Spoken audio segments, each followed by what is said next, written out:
एक, हिरवी मिरची जास्त दिवस टिकावी यासाठी त्याची डेट काढून एका डब्यात भरून त्यानंतरच ती फ्रीजमध्ये ठेवावी, त्यामुळे मिरची जास्त दिवस टिकते।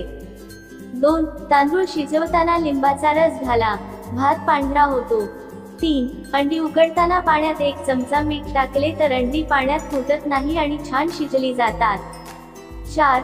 डोसा एकदम क्रिस्पी होण्यासाठी तांदूळ भिजवताना त्यामध्ये 1 चमचा साबुदाणा किंवा पोहे घालावे आणि चवीला छान लागावा म्हणून 1 चमचा हरभऱ्याची डाळ भिजत घालावी, यामुळे डोसे मस्त खमंग आणि कुरकुरीत तयार होतात।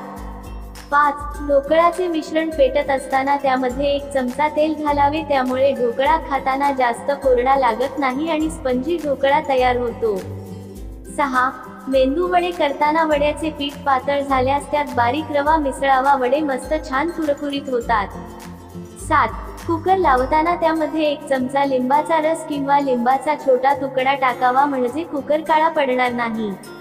8. पिठले बनवण्यासाठी लसूण, मिरची कापून घालण्यापेक्षा वाटून घाला, त्यामुळे पिठले मस्त तिखट आणि चवदार बनते।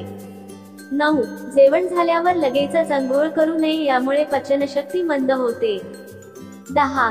कांदा आणि टोमॅटो परतवताना आधी कांदा टाकावा मग टोमॅटो।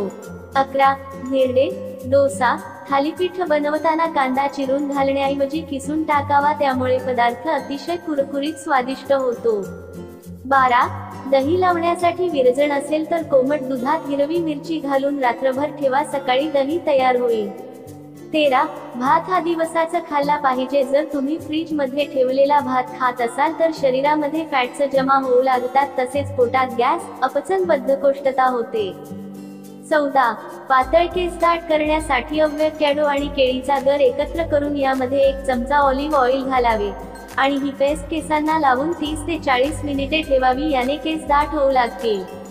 15. पनीर तेलात तळण्यापेक्षा बटर मध्ये परता, पनीरची भाजी टेस्टी लागते। 16.